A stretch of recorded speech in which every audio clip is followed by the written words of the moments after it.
In the Soviet Union, serial killers did not exist officially, but in the shadows they were there, monsters who lived among us. They hunted in parks, forests, quiet streets, leaving behind nothing but fear and death. These are the stories of the 5 most brutal serial killers of the USSR. Number 1. From 1978 to 1990, a shadow roamed the streets and forests of the Soviet Union. His name was Andrei Chikatilo, a teacher, a father, and one of the most brutal serial killers in history. Today, the case of the Butcher of Rostov. 1936, a small Ukrainian village. Chikatilo's childhood: hunger, poverty, fear. His mother told him that his older brother had been kidnapped and eaten. Shy, withdrawn, he grew up with deep insecurities and dark fantasies. His first victim, a 9-year-old girl. Over the next 12 years, dozens of women and children, train stations, bus stops, parks, he lured them into secluded places and attacked with extreme brutality: knife, strangulation, mutilation. Authorities launched the largest manhunt in Soviet history. Over 200 investigators, 200,000 men questioned. He was once arrested but released for lack of evidence. Meanwhile, innocent men paid with their lives. November 1990. An officer noticed a strange man at the station. In his bag, a knife, rope, and lubricant. DNA and witnesses linked him to dozens of murders. After hours of interrogation, he told it all. The 1992 trial became a media sensation. He shouted, sang, made obscene gestures, but the evidence was undeniable. 52 murders. Sentence: death penalty. Chikatilo, a monster hiding in plain sight. His case exposed the failures of the system and left a dark reminder: monsters can look like ordinary people. Number 2. In the shadows of Moscow's Bitsevsky Park, a killer played a deadly game. His goal? To fill all 64 squares of a chessboard with victims. His name? Alexander Pichushkin, the chessboard killer. Born in 1974, Pichushkin grew up in Moscow, raised by his single mother. As a child, a swing accident left him with brain damage, affecting his impulse control. He struggled to connect with others and found escape in chess, where strategy and dominance ruled the board. In 1992, still a teenager, Pichushkin committed his first murder, pushing a classmate into a sewer. But it wasn't until 2001 that his killing spree truly began. His hunting ground, Bitsevsky Park, a sprawling forest on Moscow's edge. Victims were often lonely men, lured with the promise of a drink, then struck from behind with a hammer. He would sometimes push a vodka bottle into their skulls, his grim signature.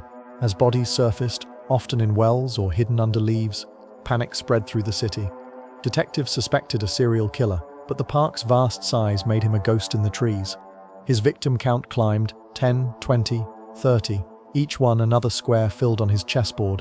In 2006, his final victim, Marina Moskalyova, made one fatal mistake. She left a note for her son with Pichushkin's phone number. Police traced the call, and soon the chessboard killer was in custody. His apartment revealed chilling evidence: a chessboard with 61 squares marked in blood. During his 2007 trial, Pichushkin showed no remorse, even boasting that he wished to have killed all 64. He was convicted of 48 murders and 3 attempted murders. His sentence: life in a maximum security prison. Alexander Pichushkin's twisted game turned a peaceful park into a place of fear. He played for control, for power, and for the thrill of the kill. And in his mind, the game was never over. Number 3. From the early 1960s to the mid-70s, the streets of Kiev hid a predator. 13 women would fall victim to his hands and his blade. His name: Vasily Kulik, the Kiev maniac. Vasily Kulik was a quiet man to those who knew him. Born in post-war Ukraine, he lived an ordinary life on the surface. By the 1960s, he was working as a taxi driver, driving the streets at night. But when the streets emptied, his real hunt began. Between 1963 and 1974, Kulik attacked women in dark, quiet areas, often after spotting them while driving his taxi. He would strangle his victims or stab them with a knife, and then sexually assault them. The brutality of the crimes shocked even the most hardened investigators. For over a decade, police searched for the killer. But without modern forensics, he remained a ghost in the city. Then, one night, fate intervened. A witness spotted a man dragging a woman into the shadows and called the police. Kulik was arrested at the scene. Fingerprint analysis linked him to previous murders. The hunt was finally over. In 1975, Vasily Kulik was found guilty of 13 murders. His sentence: death by firing squad. For 12 years, the Kiev maniac hunted in the dark. His story is a chilling reminder that even the quietest streets can hide a killer. Number 4. In the 1990s, in a quiet Siberian town, lived a man whose name would be forever etched into criminal history. Alexander Spesivetsov, the New Altai cannibal. Born in 1970, Spesivets showed signs of aggression and isolation from an early age. As a teenager, he was convicted of murder but later released. Returning to his mother's apartment, he began acting out his darkest fantasies. In the 1990s, children and teenagers began disappearing in Novoaltaysk. Spesivetsov's mother helped lure them in, offering food or a chance to make a phone call. Inside the apartment, he tortured and murdered his victims. Some remains were discarded, others were eaten. Rumors of missing children grew, but police couldn't track the killer. Everything changed when a repairman heard a child scream behind Spesivetsov's door. A search of the apartment revealed the remains of more than 20 victims.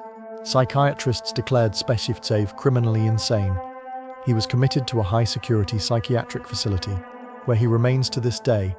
The case of Alexander Spesivetsov is one of the most horrifying crimes of post-Soviet Russia. A grim reminder that evil can live right next door. Number 5.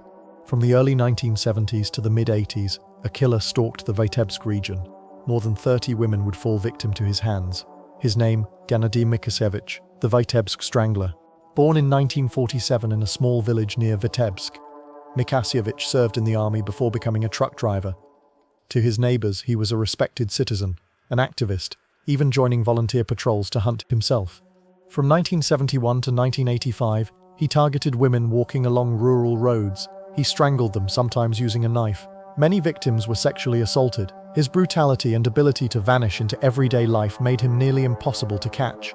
The investigation lasted 14 years. Police questioned thousands, but Mikasevich kept killing.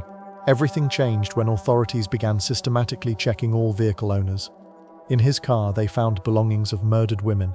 In 1987, he was convicted of 36 murders. His sentence, death by firing squad. For years, Gennady Mikasevich lived a double life. By day, a model citizen. By night, the Vitebsk Strangler. These 5 men left scars that time cannot erase. They walked the same streets, rode the same trains, and lived among ordinary people, hiding their true nature behind ordinary faces. Their crimes were born in silence and carried out in darkness, but their stories remain as a chilling reminder. Evil doesn't always look like a monster, sometimes it looks just like us.